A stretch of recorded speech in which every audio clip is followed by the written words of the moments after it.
வணக்கம். National institute Madurai. இன்னைக்கு நம்ம என்ன பார்க்க போறோம் அப்படின்னா பஞ்சாயத்து ராஜ் பற்றிய குறுக்கள். ஓகேவா? Committees on panchayat Raj. பஞ்சாயத்து ராஜை பற்றி பார்த்தீங்கன்னா நிறைய கமிட்டிஸ் இருக்கு. அதில் 4 முக்கியமான கமிட்டிஸ் வந்து டிஎன்பிசில இருந்து அடிக்கடி அவங்க கேட்டுக்கிட்டு இருக்காங்க. ஓகேவா? 4 முக்கியமான கமிட்டி தான் இன்னைக்கு பார்க்க போறோம். எப்போ அமைச்சாங்க, அவங்க என்ன ரெக்கமெண்டேஷன் பண்ணாங்க, எல்லாமே அப்படியே டீட்டெயிலாகவே பார்த்துருவோம். சரியா? ஃபர்ஸ்ட் கமிட்டி பாருங்க, பல்வேந்திராய் மேத்தா குழு. பல்வேந்திராய் மேத்தா கமிட்டி 1957 அமைக்கிறாங்க. ஓகேவா? 1957 பல்வேந்திராய் மேத்தா குழு அமைக்கிறாங்க. இவங்க பஞ்சாயத்து ராஜ் பற்றி என்ன ரெக்கமெண்டேஷன் பண்றாங்க அப்படின்னு பாருங்க. இவங்க எடுத்தோன்னே என்ன சொல்றாங்க அப்படின்னா 3 அடுக்கு பஞ்சாயத்து முறை வேணும், 3 டயர் பஞ்சாயத்து சிஸ்டம் இருக்கணும். இந்தியாவை பொறுத்த வரைக்கும் 3 அடுக்கு பஞ்சாயத்து முறை இருக்கணும். அந்த 3 அடுக்கு அப்படின்னு சொல்லிட்டாங்களே, அப்ப அது என்னென்ன அப்படின்னு சொல்லியிருக்காங்க. 1 கிராம பஞ்சாயத்து, வில்லேஜ் பஞ்சாயத். 2வது பஞ்சாயத்து சமிதி, ஜில்லா பரிஷத். ஓகேவா? இந்த 3 தான் என்ன சொல்றாங்க, 3 அடுக்கு பஞ்சாயத்து முறையா இருக்கணும் அப்படின்னு சொல்றாங்க. இதுல பாருங்க, எலெக்ஷன் நடத்தும் போது, ஓகேவா, நீங்க பஞ்சாயத்து ராஜுக்கு எலெக்ஷன் நடத்தும் போது எப்படி அந்த எலெக்ஷனும் இருக்கணும் அப்படின்னு அவங்க மென்ஷன் பண்ணியிருக்காங்க. கிராம பஞ்சாயத்தை பொறுத்த வரைக்கும் நேரடி தேர்தல், ஓகேவா, டைரக்ட் எலெக்ஷன் தான் இருக்கணும். கண்டிப்பான முறையில் கிராம பஞ்சாயத்துல என்ன இருக்கணும், டைரக்ட் எலெக்ஷன் மட்டும்தான் இருக்கணும் அப்படின்னு சொல்லியிருக்காங்க. மீதி பஞ்சாயத்து சமிதியா இருக்கட்டும், ஜில்லா பரிஷத்தா இருக்கட்டும், ரெண்டுலயுமே இன்டைரக்ட் எலெக்ஷன், மறைமுக தேர்தல் நீங்க வச்சுக்கலாம் அப்படின்னு அவங்க ரெக்கமெண்ட் பண்றாங்க. அது மட்டும் இல்லாம பாருங்களேன், பஞ்சாயத்து சமிதியில செயலமைப்பு முறை, அதாவது பஞ்சாயத்து சமிதி தான் என்னவா இருக்கணும், எக்ஸிகியூட்டிவ் பாடியா இருக்கணும். ஓகே, ஒரு செயல்படுத்துறது, இல்ல ஒரு கிராமத்துல வந்து ஏதாச்சும் ஒரு திட்டம் செயல்படுத்துறது அப்படின்னு எந்த அமைப்பா இருக்கணும் அப்படின்னு சொல்றாங்க அப்படின்னா பஞ்சாயத்து சமிதியை தான் சொல்றாங்க. அதே மாதிரி ஜில்லா பரிஷத் அப்படிங்கிறது கண்காணிப்பு ஆலோசனை அமைப்பா இருக்கணும். அதாவது சூப்பர்வைசரி அட்வைசரி பாடியா இந்த ஜில்லா பரிஷத் இருக்கணும் அப்படின்னு சொல்றாங்க. ஓகேவா? அப்போ பாருங்க, செயல்படுத்துறது பஞ்சாயத்து சமிதி, ஓகேவா, அதை கண்காணிக்கிறது யாரு அப்படின்னு பார்த்தோம் அப்படின்னா ஜில்லா பரிஷத். ஒரு ஆலோசனை கொடுக்கிறது இல்ல வேற ஏதாச்சும் அவங்களுக்கு தேவைப்படுறதை கொடுக்கிறது அப்படின்னு யார் இருப்பா அப்படின்னா இந்த ஜில்லா பரிஷத் தான் இருப்பாங்க. சரியா? நெக்ஸ்ட் பாருங்க, ஜில்லா பரிஷத்துடைய தலைவர், ஓகேவா, டிஸ்ட்ரிக்ட் கலெக்டர் இருப்பாங்க. ஜில்லா பரிஷத்துடைய தலைவரா யார் இருப்பா அப்படின்னு கேட்டீங்க அப்படின்னா டிஸ்ட்ரிக்ட் கலெக்டர், மாவட்ட ஆட்சியர் இருப்பாங்க. அதே மாதிரி நீங்க பஞ்சாயத்து ராஜை கொண்டு வரீங்க அப்படின்னா அதுக்கு நீங்க என்ன செய்யணும் அப்படின்னா கண்டிப்பா அந்த ஃபண்ட், ஓகேவா, அந்த நிதி கொடுத்தாகணும். ஓகேவா? Financial resources should be provide, போதிய நிதி ஆதாரங்கள் வழங்கப்பட வேண்டும். சும்மா நீங்க பஞ்சாயத்து ராஜை மட்டும் அமைச்சு அப்படி விட்டுட்டீங்கன்னா அது வேஸ்ட் தான். ஓகேவா? அப்ப அதுக்கு என்ன செய்யணும் அப்படின்னா மத்திய அரசோ மாநில அரசோ அந்த பஞ்சாயத்து ராஜுக்கு தேவையான நிதி, ஓகேவா, அந்த ஃபினான்ஸை நீங்க கொடுக்கதே ஆகணும். சரியா? சரி, நெக்ஸ்ட் பாருங்களேன், அசோக் மேத்தா குழு 1977 டு 78. ஓகேவா? அசோக் மேத்தா கமிட்டி 1977 அமைக்கிறாங்க. 78ல ரிப்போர்ட் சப்மிட் பண்ணிருக்காங்க. அதனால தான் 77 78 போட்டிருக்கேன். ஓகேவா? 77ல குழு அமைக்கிறாங்க. 78ல என்ன செய்றாங்க, ரிப்போர்ட் சப்மிட் பண்ணிடுறாங்க. சரியா? ஓகே, பாருங்க, அவங்களுடைய இது 2 அடுக்கு பஞ்சாயத்து. எப்ப பல்வேந்திராய் மேத்தா எத்தனை சொன்னாங்க அப்படின்னா 3 டயர் சொன்னாங்க. ஆனா இவர் என்ன சொல்றாரு அப்படின்னா 2 டயர் சொல்றாரு. Okay, 2 tier system. அது என்னன்னு பாருங்க, ஜில்லா பரிஷத் மண்டல் பஞ்சாயத் அப்படின்னு ஒன்று புதுசாக சொல்றாரு. ஓகேவா? ஜில்லா பரிஷத் அவர் சொன்னதான், ஒன்றும் பிரச்சனை இல்லை.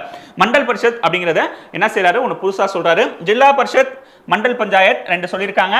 ஜில்லா பரிஷத்தை பொறுத்த வரைக்கும் எப்பயும் போல சூப்பர்வைசரி அட்வைசரி பாடியா இருக்கணும். நெக்ஸ்ட் பாருங்களேன், அரசியல் கட்சிகள் பங்கேற்கணும். நீங்க எலெக்ஷன் நடத்தினா மட்டும் போதாது, அது என்ன செய்யணுமா, அரசியல் கட்சிகளையும் பங்கேற்க வைக்கணுமா. ஓகேவா?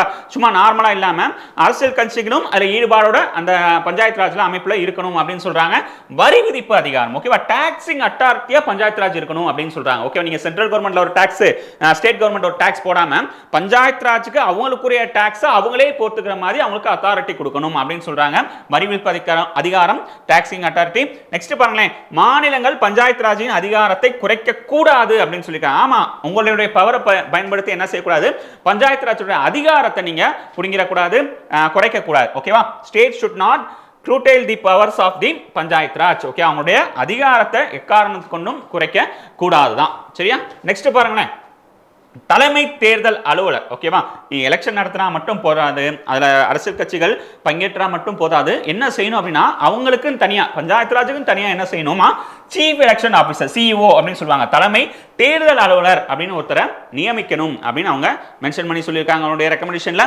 நெக்ஸ்ட் எஸ்சி எஸ்டிக்கான இடஒதுக்கீடு. ஓகேவா? எஸ்சி எஸ்டியோட ரிசர்வேஷன் கண்டிப்பா இருக்கணும். எப்படி நீங்க எம்பி எலெக்ஷன்லயோ எம்எல்ஏ எலெக்ஷன்லயோ எஸ்சி எஸ்டிக்கு இடஒதுக்கீடு கொடுக்குறீங்களோ அதே மாதிரி என்ன செய்யணுமா, பஞ்சாயத்து ராஜுமே எஸ்சி எஸ்டிக்கு இடஒதுக்கீடு கொடுக்கணும்.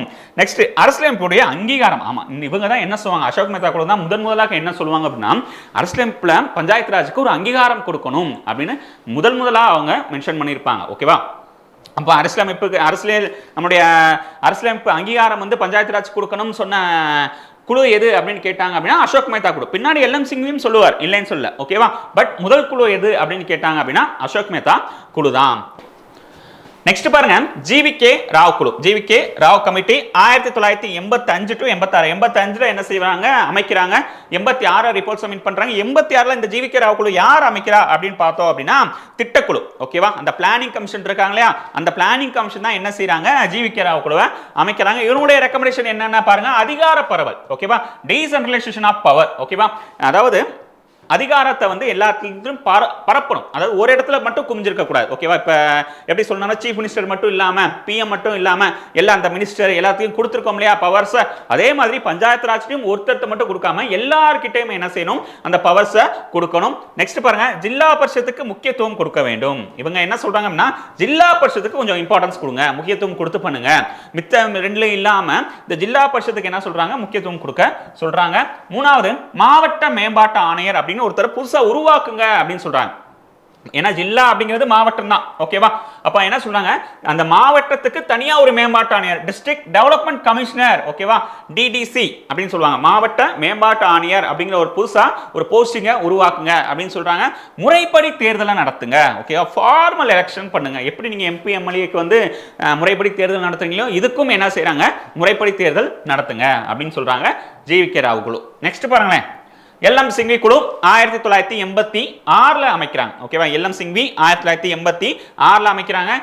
இவங்க என்ன சொல்றாங்க பாருங்க, அரசியலமைப்பு அங்கீகாரம் வழங்க வேண்டும். எப்படி அசோக் மேத்தா சொன்னார் இல்லையா, இவரும் என்ன சொல்றாரு, இவர் ஒரு படி மேல போய் என்ன சொல்றாரு அப்படின்னா சுதந்திரமான மற்றும் நியாயமான தேர்தலை அங்கீகரிக்க அரசியலமைப்பு விதிகளையும் பரிந்துரைத்தது, ஓகேவா. நீங்க கான்ஸ்டிடியூஷன் மட்டும் கொண்டு வந்தா போற, தனியா வந்து ஆர்டிகல்ஸ் யூஸ் பண்ணுங்க, பஞ்சாயத்து ராஜுக்கு தனியா ஆர்டிகல்ஸ் கொண்டு வாங்க, அப்பதான் இது வந்து சக்சஸ்ஃபுல்லா நடக்கும் அப்படின்னு அவர் மென்ஷன் பண்றாரு, ஓகேவா.